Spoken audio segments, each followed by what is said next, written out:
Israel பாலஸ்தீனம் என்று 2 நாடாக பிரிந்த போது அது பாலஸ்தீன பக்கத்துக்கு போயிடுச்சு. அவர்கள் என்ன செஞ்சாங்க, சில இடங்களை பிடிச்சாங்க. அவர்கள் விருப்பப்பட்ட இடங்களை ஆக்கிரமிப்பு செய்தார்கள். உலகமே சந்தோஷப்பட்டாங்க.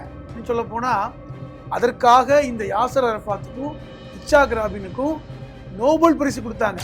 இஸ்ரேலில் இருக்கின்ற இந்த வலதுசாரி ஆட்கள் இதை விரும்பல. அகண்ட இஸ்ரேல் என்கிற அந்த கான்செப்ட் நமக்கு வேணும், நமக்கு இந்த நாடு பத்தாது அப்படின்னு அடிப்படையில் அவர்கள் திட்டம் போட்டு செய்கிறாங்க. இச்சாக் ராபின் கொல்லப்படுகிறார். 2 பேருமே கொல்லப்படுறாங்க. இந்நேரம் ஒருவேளை இவர்கள் கொல்லப்படாமல் இருந்திருந்தால் இன்னைக்கு இஸ்ரேல் பாலஸ்தீன சண்டை நடந்திருக்காரு.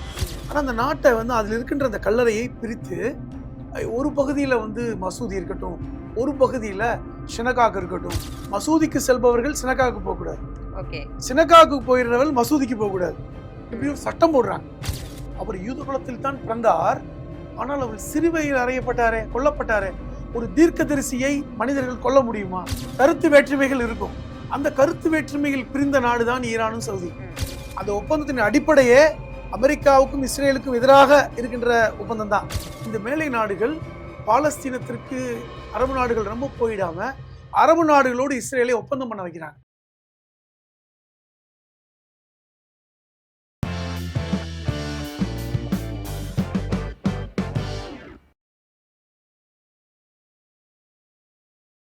ஜெம் டிவி நேயர்களுக்கு வணக்கம். இன்றைய அரசியல் ஆடுகளம் நிகழ்ச்சிகளை நம்ம பல்வேறு விஷயங்களை பத்தி பார்க்க போறோம். அதாவது போர் எங்கிருந்து ஆரம்பிச்சதுன்றதை தாண்டி எதுக்காக ஆரம்பிச்சது, அதோட மைய கருத்து என்ன, மைய போர் என்ன அப்படின்ற மாதிரி இன்னைக்கு பல விஷயங்களை நம்ம இன்னைக்கு கேட்டு தெரிஞ்சுக்க போறோம். யாருக்கிட்ட அப்படின்னு கேட்டா எழுத்தாளர் ஹலீம் அவர்கள் அவங்க வந்திருக்காங்க. அவங்க கிட்ட நம்ம கேட்டு தெரிஞ்சுக்கலாம். வணக்கம் சார். வணக்கம். எப்படி சார் இருக்கீங்க? நலமா இருக்கேன். Super sir.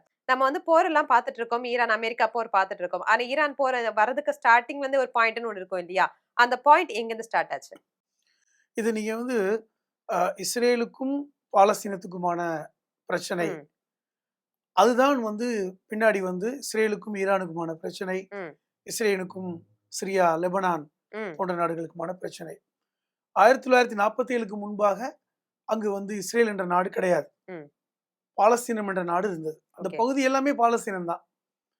சவுதி அரேபியாவே அப்போ அந்த காலகட்டத்தில் தான் உருவான நாடு தான். எல்லாமே பார்த்தீங்கன்னா, இன்னும் சொல்ல போனால் இன்னும் கொஞ்சம் பின்னாடி போனோம்னா துருக்கியுடைய அந்த உதுமானிய கலீஃபகத்துடைய ஆட்சியின் கீழ் தான் எல்லா நாடுகளுமே இருந்தன. அதுக்கப்புறம் உதுமானிய கலீஃபகம் வீழ்ச்சிக்கு பிறகு உலகளவில் காலனித்துவ அந்த நாடுகள், இப்போ பிரிட்டன் பல நாடுகளை அடிமைப்படுத்தி வச்சிருந்தாங்க. இந்தியாவே பிரிட்டன் கீழே தான் இருந்தது. அதே மாதிரி பார்த்தீங்கன்னா பிரான்ஸ், போர்ச்சுகல், இப்படி ஐரோப்பிய நாடுகள் பல நாடுகளை உலகளவில் காலனி நாடுகளாக வைத்திருந்தார்கள். அதன் அடிப்படையில் பாலஸ்தீன பகுதியும் பிரிட்டன் கீழ் இருந்தது. இப்போ 47ல் பாலஸ்தீனம் 2 நாடுகளாக பிரிக்கப்பட்டது. நம்ம பேசியிருக்கோம். இது கூட பார்த்தீங்கன்னா அதுவே ஒரு பின்னாடி பெரிய அரசியல் தான். அந்த பாலஸ்தீன பகுதிக்குள் உலகம் முழுவதும் இருக்கின்ற பல்வேறு யூத மக்கள் இடங்களை வாங்கி குடி சொல்லப்போனால் 1920ல் பாலஸ்தீனத்தில் இருந்த யூத மக்களுடைய மக்கள் தொகை 3%. 1940ல் பாலஸ்தீனில் இருந்த அந்த யூத மக்களுடைய மக்கள் தொகை 40 விழுக்காடு. இப்போ 20 வருஷத்துல எவ்வளவு மக்கள் உள்ள வந்திருக்காங்கிறதுக்கு இது ஒரு முக்கியமான ஒரு சாம்பிள். அப்படிதான் அது பிளவுபட்டது. சரி, ஓகே, பிளவுபட்டது. இன்னும் சொல்ல போனா பாலஸ்தீனத்திலிருந்து இஸ்ரேல் என்ற நாடை பிளந்து ஒரு தனி நாடாக அறிவித்தார்கள். அப்பொழுதுதான் ஐக்கிய நாடுகள் சபை என்ற ஒரு சபையை ஏற்படுத்தினாங்க. இன்னும் சொல்ல போனா இன்னைக்கு ஐக்கிய நாடுகள் சபையை பத்தி படிக்கிறோம்ல, இந்த ஐக்கிய நாடுகள் சபை ஏற்படுத்தப்பட்டதே இந்த நாடுகளை பிரிக்கத்தான். அதுக்கு முன்னாடி ஐக்கிய நாடுகள் சபை கிடையாது. எல்லாமே ஒரு திட்டமிட்டு மேலை நாடுகள் செய்த ஒரு கான்ஸ்பிரசி தான். சரி, பிரிச்சுட்டாங்க. ஆனாலும் அவங்களுக்குள்ள என்ன பிரச்சனை அப்படின்னா, இஸ்ரேலுக்கு அடிப்படையாக சில பகுதிகளை தன்னோடு சேர்த்து கொள்ள வேண்டும் என்கிற எண்ணம் இருந்தது. குறிப்பா இந்த இஸ்ரேலில் இருக்கின்ற யூத சமூகம், அது யூத சமூகம் என்று சொல்வதை விட ஜியோனிஸ்டுகள், அடிப்படைவாதிகள், அவங்க தான் ஜியோனிஸ்டுகள். இன்னும் சொல்ல போனா பல ஐரோப்பியர்கள் தன்னை ஜியோனிஸ்டுகள் என்று அறிவித்தார்கள். அந்த ஜியோனிஸ்டுகளுடைய ஆட்சி தான் இன்னைக்கு நடக்குது. அவர்கள் சில பகுதிகளை இஸ்ரேலோடு சேர்த்து கொள்ள வேண்டும் என்று விரும்பினார்கள். குறிப்பா இப்ப பாலஸ்தீனில் இருக்கின்ற மேற்கு கரை பகுதி, ஹெப்ரான் ஒரு பகுதி, எரிகோன் ஒரு பகுதி, இந்த பகுதிகள் எல்லாம் இஸ்ரேல் பாலஸ்தீனம் என்று 2 நாடாக பிரிந்த போது அது பாலஸ்தீன பக்கத்துக்கு போயிடுச்சு. ஓகே. அந்த பிளவு ஏற்படுத்தும் போது, பிரிக்கும்போது, பிரிக்கும் போது அந்த பக்கம் போயிடுச்சு. ஆனால் இஸ்ரேல் அந்த நகரங்களை விரும்புனாங்க. ம், காரணம் என்னன்னா, இது எல்லாமே மத ரீதியான அடிப்படை தான். ம், உதாரணமா ஆப்ரஹாம் ம், ஆப்ரஹாம் என்பவர் கிறிஸ்துவ, யூத, முஸ்லிம்களுடைய மூதாதையருடைய முடிச்சு ம், ஆப்ரஹாம் ம், இருந்திருக்கும். ஆப்ரஹாம் தான் முதல் யூதர் என்று யூதர்கள் சொல்வார்கள். அஹ், ஆப்ரஹாமை இஸ்லாமியர்கள் இப்ராஹிம் என்று சொல்வார்கள். ம், இப்ராஹிம் நபி. ம், ம். ஆப்ரஹாமை ஒரு தீர்க்கதரிசி என்று கிறிஸ்தவர்கள் சொல்வார்கள். இந்த முடிச்சு ஆப்ரஹாமிடம் இருக்கும். ஆப்ரஹாம் மெசபடோமியாவிலிருந்து வந்தவர். இப்ப ஈராக்கிலிருந்து வந்தவர். ம். அவர் வாழ்ந்து மறைந்த பகுதி என்பது இங்க இருக்கின்ற இந்த ஹெப்ரான், ஓகே. இந்த பகுதியில தான் அவர் அவருடைய கல்லறை இருக்கிறது. ம், ம். இந்த ஹெப்ரான் பாலஸ்தீனம் பிரிக்கப்பட்ட போது இந்த ஹெப்ரானும் பாலஸ்தீன பக்கம் போயிடுச்சு. ஓகே. ஆனால் இஸ்ரேலுடைய மக்களுக்கு, யூதர்களுக்கு இந்த ஹெப்ரானை எப்படியாவது நம்ம நாட்டுக்கு எடுத்துக்கணும் அப்படின்னு நினைச்சாங்க. ஆபிரகாமோட சமாதி இருக்கிறதுன்றதுனால. ஆமா.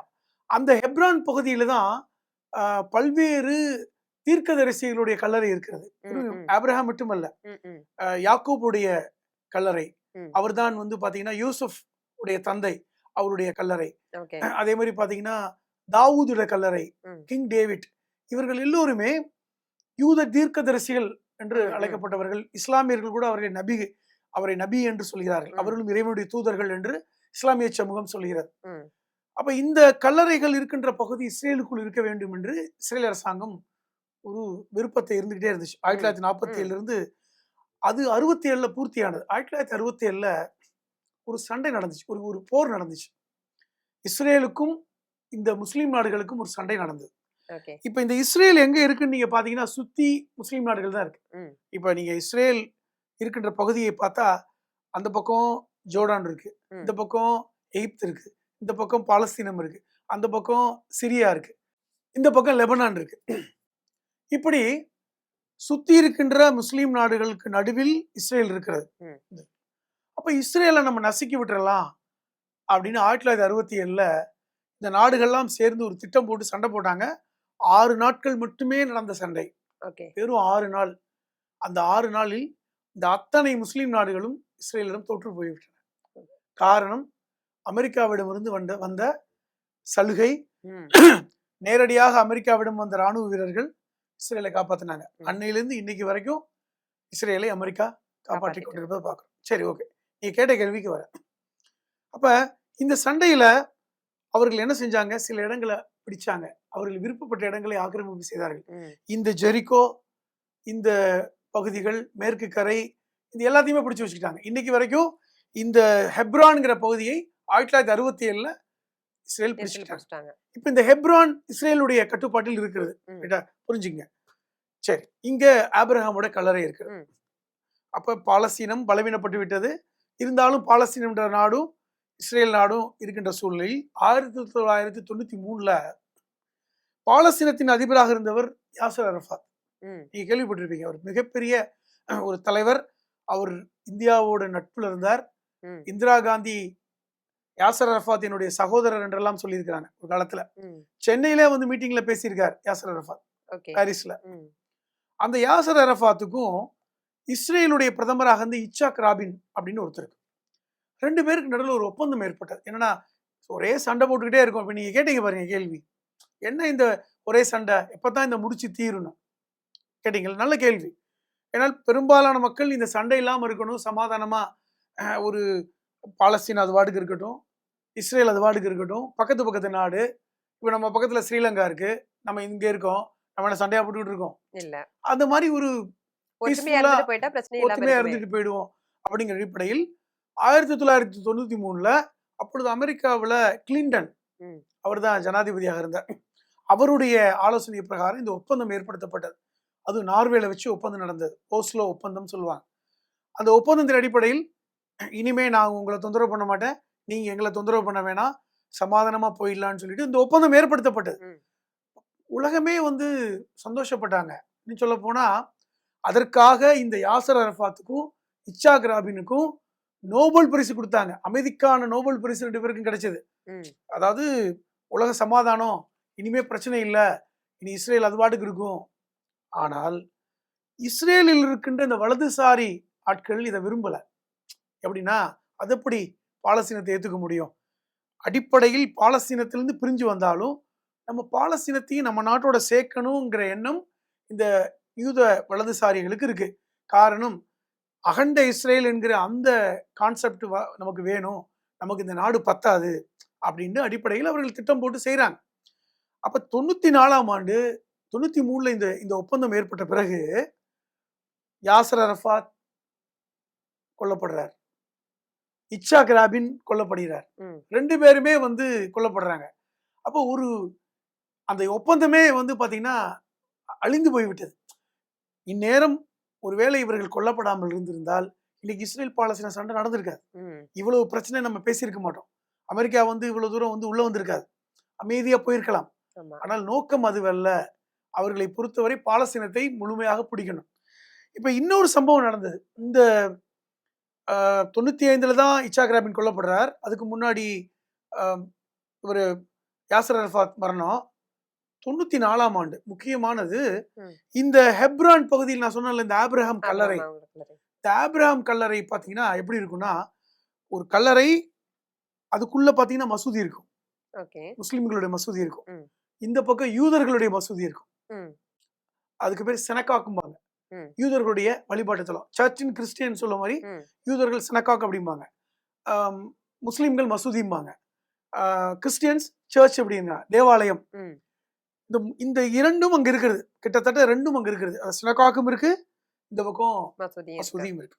இஸ்லாமியர்கள், ஏனென்றால் அந்த ஆபிரகாம் 2 மதத்துக்குமே முக்கியமானவர். சொல்லப்போனா கிறிஸ்தவர்கள் கூட அவரை தீர்க்கதரிசி என்றோட முடிச்சுக்கிறாங்க. ஆனா ஆபிரகாம் தான் முதல் யூதர், அவருடைய சந்ததி தான் நாங்கள் என்று அந்த யூதர்கள் சொல்றாங்க. முஸ்லீம்கள் என்ன சொல்றாங்கன்னா, ஆபிரகாமுடைய சந்ததி நாங்கள் தான். சொல்ல போனா ஆதமிடமிருந்து இந்த சமூகம் வந்தாலும் அவர்தான் முதல் மனிதர் என்றாலும் இஸ்லாமிய கோட்பாடுகளை முதலில் பரப்பியவர் ஆபிரகாம் அப்படின்னு சொல்றாங்க. அப்ப இந்த 2 முடிச்சு பாத்தீங்கன்னா இந்த ஹெப்ரானில் இருக்கிறது. ஹெப்ரான் என்பது ஒரு முக்கியமான ஸ்தலம். இங்கு இதை உடைக்கணும்னு அந்த சக்திகள் நினைத்தார்கள். ஏன்னா இந்த நிம்மதி இருக்கக்கூடாதுல்ல. நீங்க கேக்குறீங்கல்ல, ஏன் இந்த அமைதி ஏற்படல, ஏன் இந்த யூதர்களுக்கும் பாலஸ்தீன அரபுகளுக்கும் நிம்மதி வரலன்னா, அதை வரவிடாமல் செய்கின்ற விஷயங்கள் நடந்துகிட்டே இருந்தது. வெறுமனே நீங்க இட்சாக் ராபினை போட்டு தள்ளிட்டீங்க, யாசர் அரஃபாத்தை விஷம் வைத்து கொலை செய்யப்பட்டாருன்னு நிக்கல. இந்த பிரச்சனை வரணுங்கிறதுக்காக ஹெப்ரானில் தொழுகை நடந்து கொண்டிருக்கிறது. 1994ஆம் வருடம் பிப்ரவரி 25, அந்த டேட்டோட சொல்றேன். பிப்ரவரி 25, 1994ஆம் ஆண்டு அதிகாலை தொழுகை, சுபு தொழுகைன்னு சொல்லுவாங்கல்ல, 5 மணிக்கு தொழுகை நடக்குது.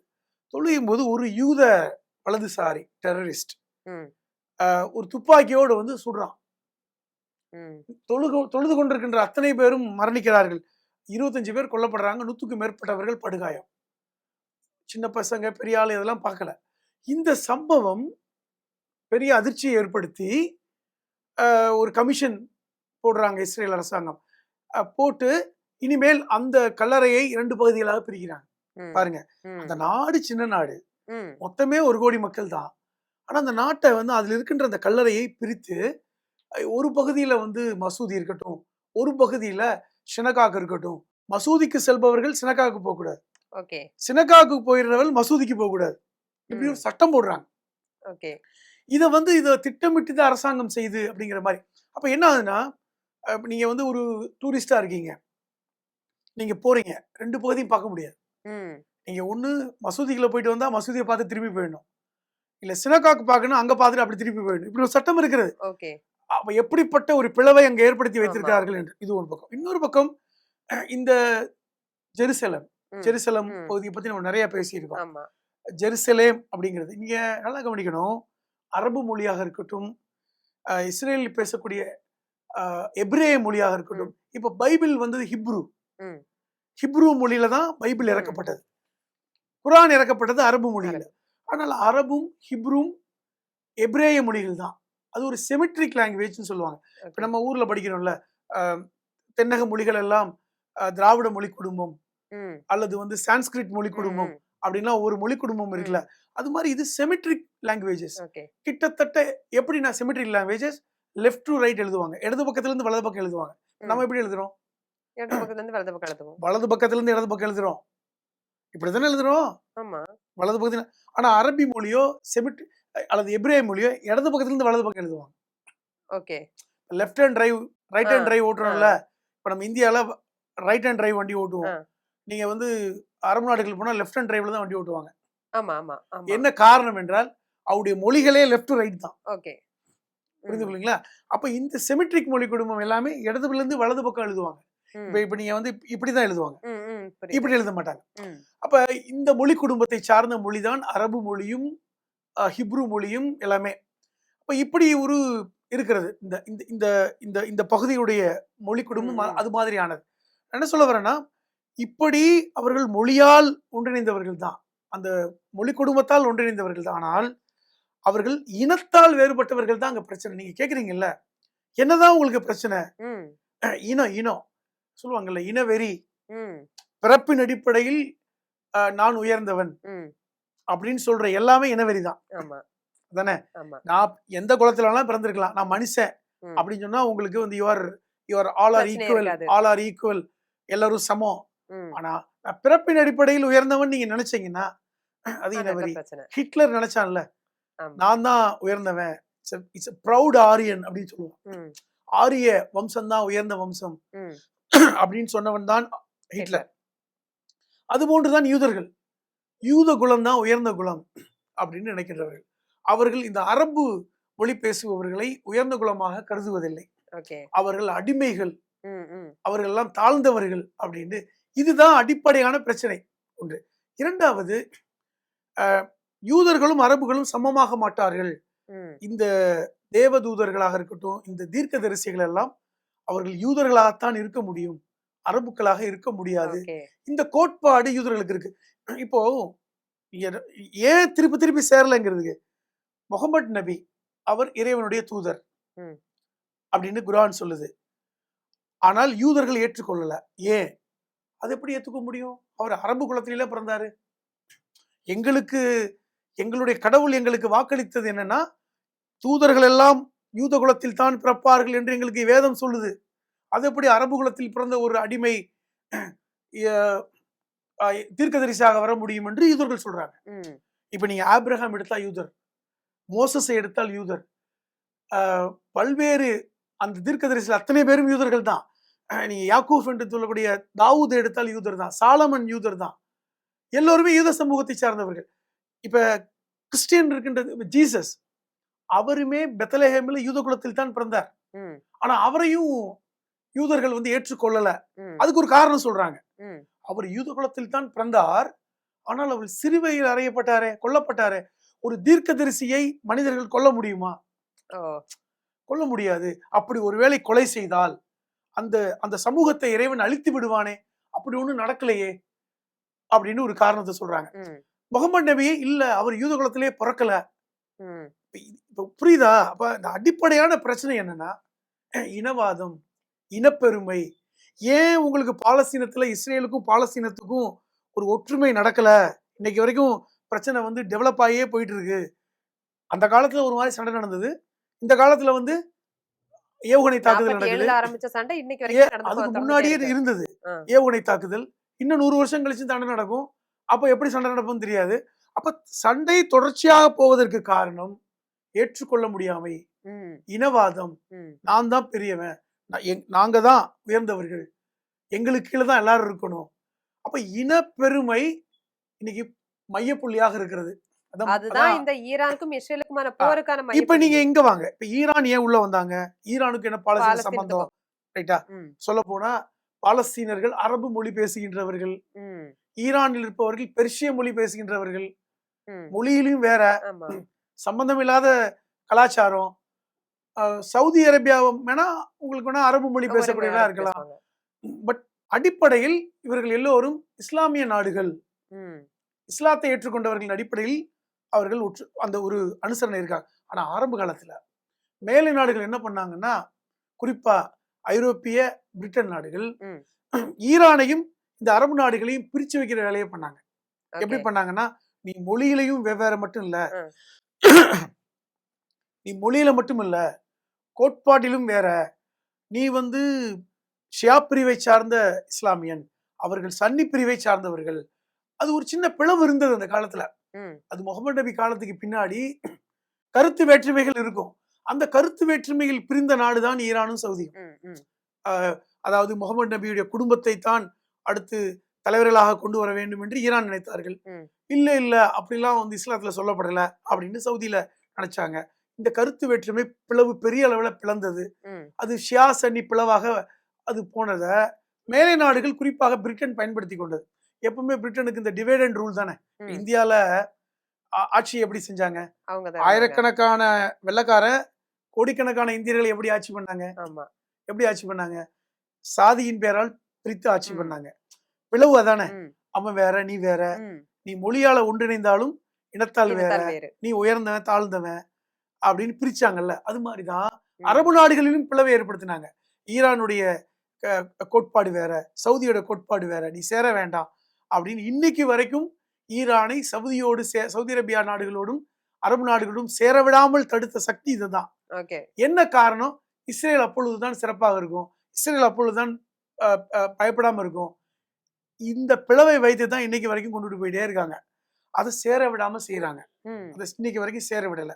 அப்ப இந்த பிளவு இப்பொழுது மறைகிறதாங்கிற கேள்வி வருது. மறையணும், நார்மலாகும். மொத்தத்துல இது இங்க அமைதி ஏற்படுவதற்கு ரொம்ப எளிமையான ஒரு விஷயம். இஸ்ரேல் நினைத்தால் அமைதி ஏற்பட்டுவிடும். இஸ்ரேலும் அமெரிக்காவும் இன்னைக்கு 1 மணி நேரத்துல அமைதி ஏற்படுத்திடலாம். ஆனா நினைக்க மாட்டாங்க. அமெரிக்கா நினைச்சா இஸ்ரேலையும் ஈரானையும் கூப்பிட்டு உட்கார வச்சு பேச வேண்டியது. இப்ப நீங்க கேக்குறீங்கல்ல, ஈரானை கூப்பிட்டு இஸ்ரேலையும் கூப்பிட்டு பல நாடுகளை வந்து நடுவர்களா உட்கார வச்சு பேசிடலாமே. நேட்டோ நாடுகள் எல்லாம் இருக்காங்களே, அவங்க ஏன் நடக்கல? நடக்காது. நடக்கிற மாதிரி வந்து ஒரு நாடகத்தை நடத்துறாங்க, பேச்சுவார்த்தை நடத்துற மாதிரி ஒரு நாடகத்தை நடத்துறாங்க. ஆனா நடக்காது. காரணம், இந்த பிரச்சனை தீர்வதை மேலை நாடுகள் விரும்பல. புரிஞ்சுக்குங்க. இப்ப மேற்குலக ஆசிய நாடுகளில், குறிப்பாக மத்திய தரை நாடுகளில் பிரச்சனை முடிஞ்சு சுமூகமாகுவதை அமெரிக்கா விரும்பவில்லை, ஐரோப்பிய நாடுகள் விரும்பவில்லை. இங்க எப்பவுமே பிரச்சனை இருக்கணும். அப்பதான் ஆயுதங்களை விற்க முடியும். இப்ப அமெரிக்கா ஆயுதம் எப்படி விற்கும்? இன்னைக்கு அமெரிக்கா துருக்கிட்ட ஆயுதம் விற்கிது, சவுதி அரேபியாவுக்கு ஆயுதம் விற்கிது. சண்டை இருந்தா தான் ஆயுதம் விற்க முடியும். அப்ப அது ஆயுதம் விற்பனை செய்யணும். கச்சா எண்ணெய் பொருள்களை நான் முடிவு பண்ணணும். நீங்க சமாதானம் ஆயிட்டீங்கன்னா, இப்ப பங்காளிகள் ஒன்னா சேர்ந்துட்டா எனக்கு என்ன வேலை இருக்கு? பங்காளிகளை பிரித்து வைத்தால் எனக்கு குளிர் காஞ்சிக்கலாம். இப்ப அமெரிக்கா ஹார்மஸ் அடையணும்னு சொல்லி கிட்டத்தட்ட அவர்களை சண்டையிட வைப்பதை விரும்புகிறது அமெரிக்கா. அங்க பிரச்சனை நடக்கணும், சமாதானம் ஆகக்கூடாது. இதை மத அடிப்படையில் பிளவுகளை ஏற்படுத்துறாங்க. யூத மக்களிடம் அந்த அந்த அந்த அவருடைய வேதம் சொன்ன விஷயங்களை வைத்து பிளவுகளை ஏற்படுத்துறாங்க. இஸ்லாமியர்கள் எப்பொழுதுமே விரோதிகள் என்று சொல்கிறாங்க. அரபு மக்கள் ஏற்கனவே யூதர்கள் நமக்கு விரோதிகள் என்று நம்பிக்கிட்டு இருக்காங்க. அரபு மக்கள் வந்து அரபு பேசுறாங்க, இவங்களும் பாலஸ்தீன மக்களும் ஒரே லாங்குவேஜஸ் தான் பேசுறாங்க. அப்புறம் ஏன் 2 பேருக்குள்ள ஒரு ஒற்றுமை இருக்க மாட்டேங்குது? அதுதான் சொல்றேன். நீங்க கேட்ட கேள்வி ரொம்ப அருமையான முக்கியமான கேள்வி. பாலஸ்தீனத்தில் அரபு பேசுகின்றவர்கள் தான், சவுதி அரேபியாவில் அரபு மொழியால் ஒன்னா இருக்கும். இப்ப நம்ம இலங்கையில தமிழர்கள் நம்ம எப்படி இருக்கோம்? ஒற்றுமையா தான் இருக்கும் எனக்கு. ஆனா இலங்கை தமிழர் விஷயத்துக்கு நம்ம உதவி செய்ய முடிஞ்சதா? முடியல. அங்க நம்ம வந்து போய் அங்க பண்ண முடியல. குரல் தான் கொடுத்தோம். அந்த பிரச்சனை. ஆனால் சவுதி அப்படி இல்ல. அதை தடுக்கும் பிளவு என்னவென்றால், இந்த மேலை நாடுகள் பாலஸ்தீனத்திற்கு அரபு நாடுகள் ரொம்ப போயிடாம அரபு நாடுகளோடு இஸ்ரேலை ஒப்பந்தம் பண்ண வைக்கிறாங்க. இன்னைக்கு அரபு அமீரகம் பாலஸ்தீனத்துக்கு உதவி செய்ய முடியாத இடத்துக்கு போயிடுச்சு, ஒப்பந்தம் போட்டாங்க. பஹ்ரைன், கத்தார், குவைத் இது போன்ற நாடுகள் எல்லாம் இன்னைக்கு பாலஸ்தீனத்துக்கு உதவி செய்ய முடியாது, ஏன்னா ஒப்பந்தம் கையெழுத்து போட்டிருக்காங்க. சவுதி அரேபியா இன்று வரை ஒப்பந்தத்துல கையெழுத்து போடல. அதுதான் இன்னைக்கு வந்து இஸ்ரேலுக்கு ஒரு நெருக்கடியை கொடுக்குது. இஸ்ரேலும் ஈரானும் ஒன்று சேர்ந்து விடக்கூடாது, இல்ல மன்னிக்கணும், சவுதி அரேபியாவும் ஈரானும் ஒன்று சேர்ந்து விடக்கூடாது என்று இவர்கள் ரொம்ப முயற்சி பண்றாங்க. அந்த மாதிரியான ஒரு சூழல் ஏற்பட்டால் இஸ்ரேல் தனித்து விடப்பட்டுவிடும் என்கிற அச்சம் இருக்கிறது. இது எல்லாமே இந்த வரலாற்றோடு நீங்க பிணைஞ்சு பார்க்கணும்.